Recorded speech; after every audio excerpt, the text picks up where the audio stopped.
صفحة 81. أعوذ بالله من الشيطان الرجيم. بسم الله الرحمن الرحيم. وإن أردتم استبدال زوج مكان زوج وآتيتم إحداهن قنطارا فلا تأخذوا منه شيئا. بسم الله الرحمن الرحيم. رب اشرح لي صدري ويسر لي أمري واحلل عقدة من لساني يفقه قولي. اللهم صل وسلم وبارك على سيدنا محمد وعلى آله وأصحابه الطيبين الطاهرين، وبعد. في الصفحة اللي معنا النهاردة صفحة 81 يقول الحق سبحانه وتعالى: وإن أردتم استبدال زوج مكان زوج وآتيتم إحداهن قنطارا فلا تأخذوا منه. الآية متعلقة، استبدال هو طلب البدل. يعني زوجتي مش عجباني وانا عايز اطلعها عشان اتجوز واحده تانية، ده بنسميه اسمه ايه؟ استبدال. استبدال. همشي واحده واجيب واحده بدلها. اتيتم احداهن قنطارا اللي هو الصداق. القنطار من الموازين القديمه والحديثه، يعني هي من الموازين القديمه اللي لسه ممتده لحد النهارده، وبيقدر بوزن 100 كيلو. وبعض الفقهاء اخذ منه الى ان المهور والصداقات ينفع انك توصل فيها لاعلى حد اللي هو 100 كيلو. 100 كيلو إيه؟ كان الذهب في وقتها. وقالوا ده بيبقى مختلف من طبائع القبائل والعادات والبلاد والأشخاص، فكل حد بيبقى له. فحتى قالوا ده أغلى مهر في القرآن، اللي 100 هو كيلو ده القنطار. ده حاجة يعني. وطبعا حتى المفسرين والفقهاء عاملين اختلاف في المسألة، فيقولوا أخذ من الآية الكريمة اللي هو المغالاة في المهور. قالوا بس سيدنا عمر بن الخطاب نهى عن المغالاة في المهور، وسيدنا النبي صلى الله عليه وسلم قال أقلهن مهرا أكثرهن بركة. فعشان احنا نتوسط في القضية لقينا لا بنقول المهر الأقل ولا بنقول المهر الأعلى، وإنما بنقول مهر المثل. مهر المثل يعني انت بتتجوز من واحدة مهر المثل في الطبيعي بتاعها 100,000 تديها 100,000. واحدة المهر بتاعها مليون تديها المليون. واحدة المهر بتاعها 2 مليون ادها 2 مليون. طبيعة اللي هي بنسميها احنا الكفاءة الشرعية، أيوة. العيلة والأسرة والبيئة والتعليم وشخصيتك وشخصيتها. انت بتبقى داخل، أي واحد في الدنيا بيبقى داخل على بيت، بيبقى عارف طبيعة البيت اللي هو داخله ده وضعه ممكن يكون متوسط شكله. الطبيعي اللي في الطبقة دي. بالظبط في المستوى اللي انت داخل فيه، سواء كان من الطبقة العليا او المتوسطة او الاقتصادية. فربنا سبحانه وتعالى قال: وإن أردتم استبدال زوج مكان زوج فلا تأخذوا ايه، وآتيتم إحداهن قنطارا فلا تأخذوا منه شيئا. يعني ما دام انت اللي طالب انك ان هي تمشي وتجيب واحدة بدلها، يبقى لازم تديها حقها ايه؟ كام؟ تديها حقها كامل وما تنقصش من حقها ايه حاجة. فأتأخذونه بهتانا وإثما مبينا. ربنا سبحانه وتعالى وصف ال الأمر. طبعا البهتان هو ما يستقبح من الإنسان فيما يفعل. يعني عم أقول لك إيه، ده فعله بهتان، يعني عمل قبيح، وبيبقى في نوع من القذف أو الشتم أو السب. فيقول لك إيه، أصل ده هي فيها كذا، أصل ده هو أوصافها كذا، أصل ده هو إنسان بياكل حرام، أصل ده إنسان لبسه مش كويس، أو إنسان أخلاقه مش كويس. ده اسمه إيه؟ بهتان. بهتان. البهتان ما يستقبح من القول أو الفعل المصحوب بالسب أو القذف. اه. طيب، والإثم المبين اللي هو الذنب العظيم الواضح اللي ما فيهوش أي لب خفاء أو لبس. فبيبقى واضح عندك إنك أنت ما بتعملش الحاجة دي عن إيمان أو عن حاجة ترضي ربنا سبحانه وتعالى. أتأخذونه بهتانا وإثما مبينا.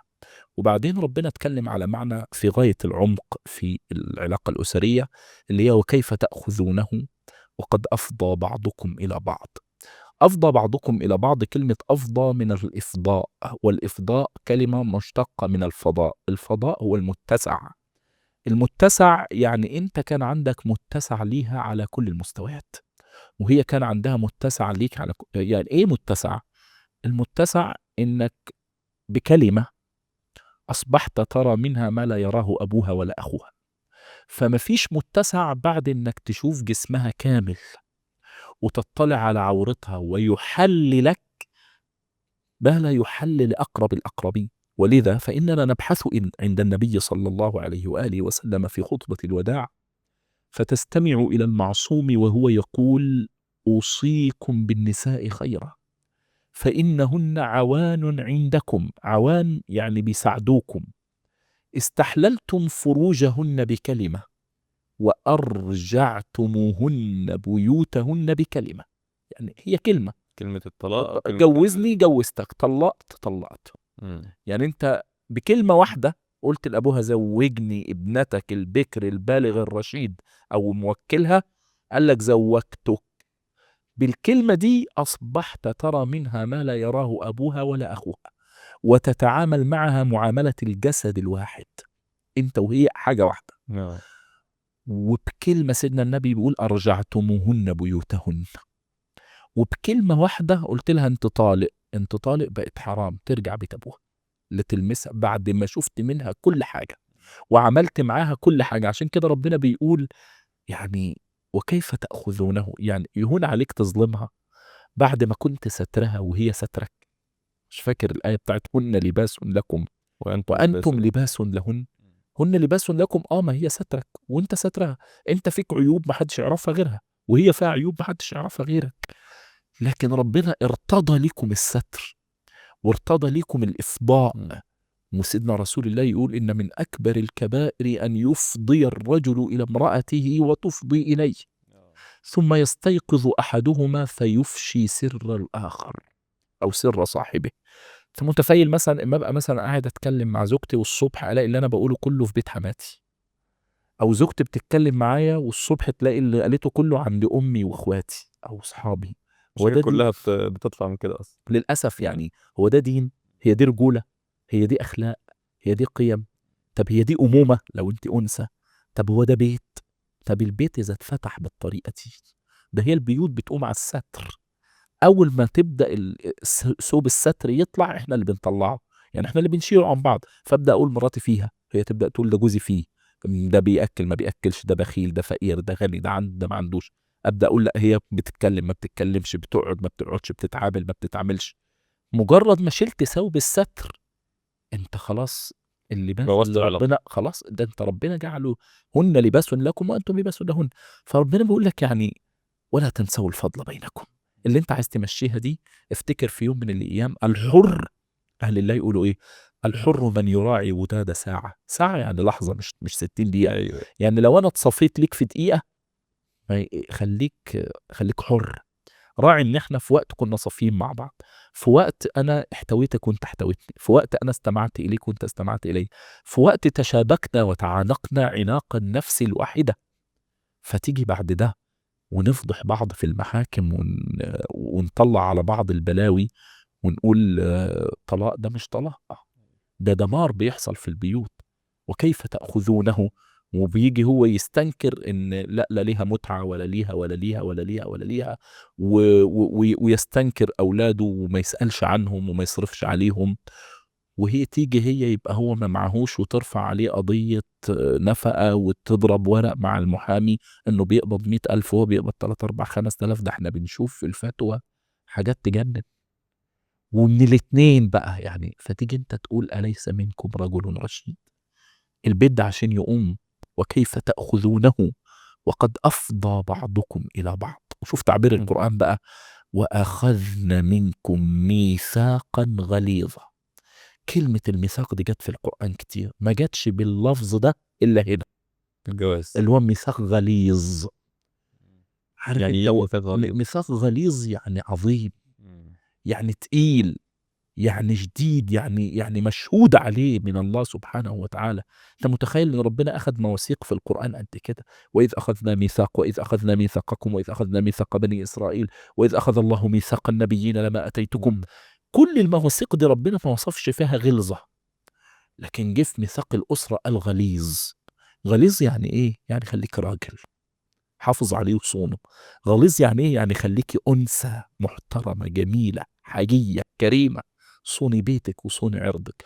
ولو مشيتم بالمعروف، يبقى بالادب كده علشان نراعي وداد ساعه من الساعات اللي فاتت في حياتنا. وكيف تاخذونه وقد افضى بعضكم الى بعض واخذن منكم ميثاقا غليظا. انتقل الحوار في القران: ولا تنكحوا ما نكح آباؤكم من النساء إلا ما قد سلف إنه كان فاحشة ومقتا وساء سبيلا. قلنا قبل كده إن الست كانت بتتورث، يعني كانوا جوزها يموت فيورثوها. من المعاني دي الآية اللي معانا دي النهاردة، وده الحديث اللي ذكرناه قبل كده، إن صحابي من صحابة سيدنا رسول الله صلى الله عليه وسلم كان اسمه أبو قيس بن السلت. أبو قيس بن السلت، وده كان من صالحين الأنصار، وده توفى. ابنه راح لزوجته وقال لها أنا هتجوزك. وابنه كان مسلم برضه لا، ولا؟ ابنه كان مسلم اه وكان من صحابة سيدنا رسول الله، بس ده كان عادي عندهم. عشان كده هتلاقي ايه، الا ما قد ايه، الا ما قد سلف. قد سلف يعني كنتوا بتعملوه قبل كده، اه حتى عملتوه قبل كده بس الحكم ظهر النهارده ما عادش ينفع. الخمر كانت قبل كده فيها حلال، بس الحكم النهائي ظهر النهارده فأريقت في الطرقات.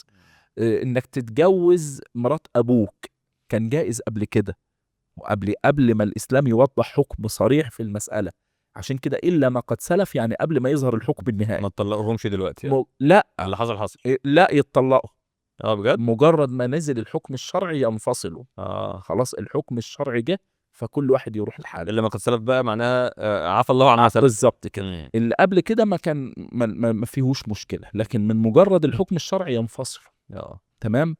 فجه بقى ابنه بقى، وده كان صحابي وبرضه كان من صالحين الأنصار على فكرة. وبعدين قال لها اتجوزك، قالت له انما كنت اعدك ابن، ولكن نشاور سيدنا رسول الله. فراحوا لسيدنا النبي صلى الله عليه وسلم فقال اذهبي الى بيتك، روحي بيتك.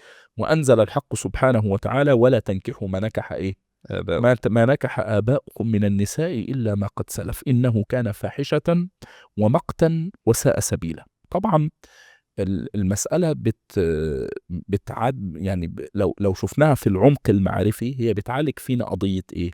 قضية حرمات البيوت. إن يفضل أبوك أبوك ويفضل ابنك ابنك، فأنت حرمة أبوك ما ينفعش تعتدي عليه، والأب ما ينفعش يعتدي على حرمة الابن. عشان كده وحلائل إيه؟ هتلاقي في الآيات اللي جايه وحلائل أبنائكم الذين من إيه؟ من أصلابكم. فإزاي ده أنت أب ليها وهي أم ليك. هي مش أمي بس مرات أبوك. مرات أبوك يعني خدت بالنسبة لك مقام الأمومة، لأن أبوك عاشرها معاشرة الأم لأمك. فإزاي الإسلام بيصون العلاقة دي؟ إن الموضوع، لأن إحنا النهاردة بنعاني من أزمة كبيرة في المجتمع اللي هو زنا المحارم، وده للأسف جاي من طبقتين من المجتمع، يا تحت قوي يا فوق قوي. وده عامل لنا أزمة كبيرة جدا. ليه؟ لأن أولا هو أغلب الناس بتنتهي بعد منه الانتحار وأمراض نفسية واكتئاب. أنت متخيل مثلا واحد اعتدى على مرات ابنه، أو واحد اعتدى على بنته، أو واحد. عشان كده مفهوم المحرمات في الشريعة، وإزاي ما تتجوزش أختين مع بعض عشان تحافظ على الأسرة، ما هي مش هتبقى أخت ضر لأختها. وإزاي ما تتجوزش يعني مرات أبوك، أو الأب يتجوز مرات الابن. ده من قيم الإسلام العظمى، وده مش حاصل في شريعة في الوجود غير في الإسلام.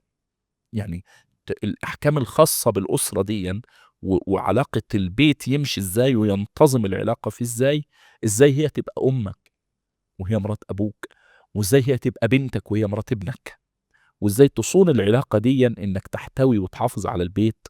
فده الحمد لله على نعمة هذا الدين. فعشان كده قال إنه كان فإيه؟ فاحشة. شوف بقى هو وصفه بثلاث أوصاف: الفاحشة والمقت وساء سبيل. ايه الفرق بقى؟ الفحش احنا اتفقنا قبل كده ان مفهوم الفاحشة، قالوا لان زوجة الاب تشبه الام، فمباشرتها على ان هي زوجة ده يبقى من افحش الفواحش، لان ده اقبح فعل ممكن يتعمل. زي الزنا يعني. زي الزنا. زي ما الزنا بالظبط. اتوصف بالفاحش. بالظبط. طيب المقت هو ايه؟ لما اقول فلان ممقوت، مكروه يعني او بغض، كره بس مقرون باستحقار. يبقى المقت هو مكروه بحقارة، اسمه ايه؟ المقت. طيب وساء سبيلا. ساء سبيلا يعني ايه؟ إشارة إلى القبح في العرف والعادة. يعني ده إذا اجتمع عنده المقت والفحش، فده عرفا وعادة عمل أسوأ بلاوي. فهو ساء سبيلا هنا بتشير إلى الإيه؟ ساء جاي من سيء. بالظبط. وسبيلة طريق بيقول غلط لك يعني طريق وحش. قال ده أسوأ طريق إنه يجمع ما بين الفحش والمقت، اللي هو يتجاوز بالزنا ويبقى اللي هو عمله ده مقرون بالاحتقار، كره أو بغض مقرون بالإيه؟ مقرون بالاحتقار، إنه كان فاحشة ومقتا وساء سبيلا. ثم أخذت الآيات توضح لنا طيب مين بقى المحرم عليا ومين المحلل ليا علشان أتعامل. قال لك مرات ابنك ما تنفعش، ومرات أبوك ما تنفعش، فيقوم موضح تفصيلا آية المحرمات فيقول حرمت عليكم أمهاتكم. حرمت دي يبقى تحريم عام شامل كامل تام لا تردد فيه إلى قيام الساعة. ما ينفعش تتجوز. ما ينفعش. حرمت عليكم أمهاتكم وبناتكم. ما ينفعش تتجوز أمك، ما ينفعش تتجوز بنتك، ما ينفعش تتجوز أختك من الأب أو من الأم أو من الاتنين. فيجي يقول لك إيه؟ لا أصل دي ما فيش علاقة بيني وبينها أوي لأن هي مش أشقاء. فكل ما اجتمع من الأبوة أو من الأمومة، من الأخوات أو لا الأخت تتجوز الأخ ولا الأخ يتجوز الأخت. حرمت عليكم أمهاتكم وبناتكم وأخواتكم وعماتكم. وعماتكم أيضا على اختلاف الإيه؟ على اختلاف العقل. يعني ممكن تبقى أخت أبوك شقيقة أو أخت أبوك غير شقيق. وخالتكم أيضا ممكن تبقى الخالة شقيقة أو خالة غير شقيقة. وبنات الأخ بنت أخوك بنتك، وبنات الأخت بنت أختك بنتك، وأمهاتكم اللاتي أرضعنكم، اللي هي أمك من الإيه؟ في الرضاعة. في الرضاعة هي رضعتك، اللي رضعتك. وأخواتكم من الرضاعة، على خلاف طبعا فقهي في المسألة، اللي هي أختي مش صلب ومش شقيق من ناحية أبوي أو من ناحية أمي، بس أختي في الرضاعة فاجتمعت أنا وهي على ثدي واحد. بس طب إخواتها هقول لحضرتك. واحد بيحرم الكل، واحد بيحرم الإيه؟ يعني واحد بيحرم، يعني أنا اجتمعت مع واحدة في الرضاعة، كنت برضع معاها في ما نفس أنا الوقت. جاي لك أهو. اللي أنا برضع معاها دي لها أختين، ما ينفعش أتجوز منهم. ولا هي ولا اخواتها. لان انا الاصل فين؟ هو الأم اللي رضعتني مش هي.